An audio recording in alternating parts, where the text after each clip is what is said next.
Hello, my name is Megan Haller, and I am going to tell you about the statistics of ACL tears in high school athletes. A little bit about me is that I am from Columbus, Michigan, which is about a 7 hour drive from campus.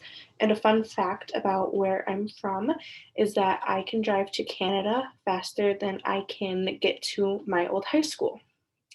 I came to Concordia because of the athletic training program they have here and because it is further from home than Concordia Ann Arbor. I have also gone to a Christian school my whole life, which is another reason I decided to come here. I am a third year in the AT program, so I have about 2 years left until I graduate. And I want to be an AT because I would get hurt during sports, but never had an AT at the schools I went to. I chose to do ACL tears in high school athletes because I am currently at a high school for my clinical rotation and I really like the environment. And I am now leaning towards wanting to be the head athletic trainer at a high school when I graduate. To start off, why don't we talk about what the ACL is? The ACL, or the anterior cruciate ligament, works together with the posterior cruciate ligament, the medial collateral ligament, the lateral collateral ligament, and the menisci to keep your tibia or lower leg from sliding forward on your femur or your thigh bone. The way that an ACL can tear is by stopping abruptly and twisting. So, like when you cut or change directions in a football, basketball, or soccer. The number one sport that ACL tears happen in is girls soccer, with football being a close second. They occur more often in contact and multi-directional sports because it is easier for your foot to get caught on the ground or another person, causing your knee or upper body to twist in the opposite direction of your foot. This causes a shearing motion to occur in the knee, and that is when things tear to allow the movement to happen.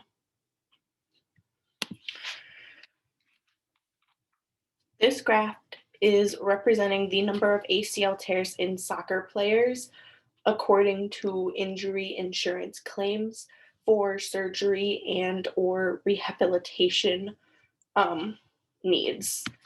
As you can see, they happen mostly during the ages when kids are being most active in sports.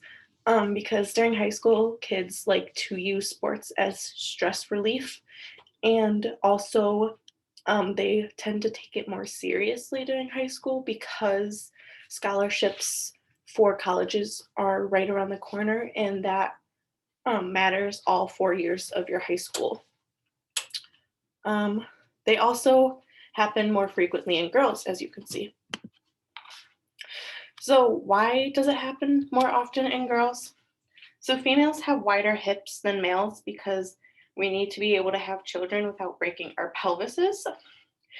A person's Q angle is the angle that their femur is pointed down and inward. So, by having wider hips, a female's femur is putting more stress on the structures of the inside of the knee because their knees aren't as straight as a male's knees.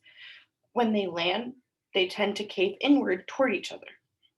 A female also has more laxity in her ligaments already, and laxity is the amount of movement that your ligaments have, and they are supposed to be very little to begin with. Having the increased laxity makes their knees more susceptible to be pushed out from where they should be, and that means that something has to give or tear to allow that movement to happen. So, what can you do about it? Some ways that both men and women can do to prevent ACL tears are by having a good warm up before games and practices. Also, you can practice good form. By practicing good form, it will strengthen the structures in and around the knee to help prevent the mechanism of injury. It will also become natural for the body to move that way and help it stay in position. When you're tired, you get lazy and tend to make mistakes or forget that you should have good form. So, by not exercising or overdoing it when you're tired, will keep your body in that practice makes perfect state of mind. And these are the references I used.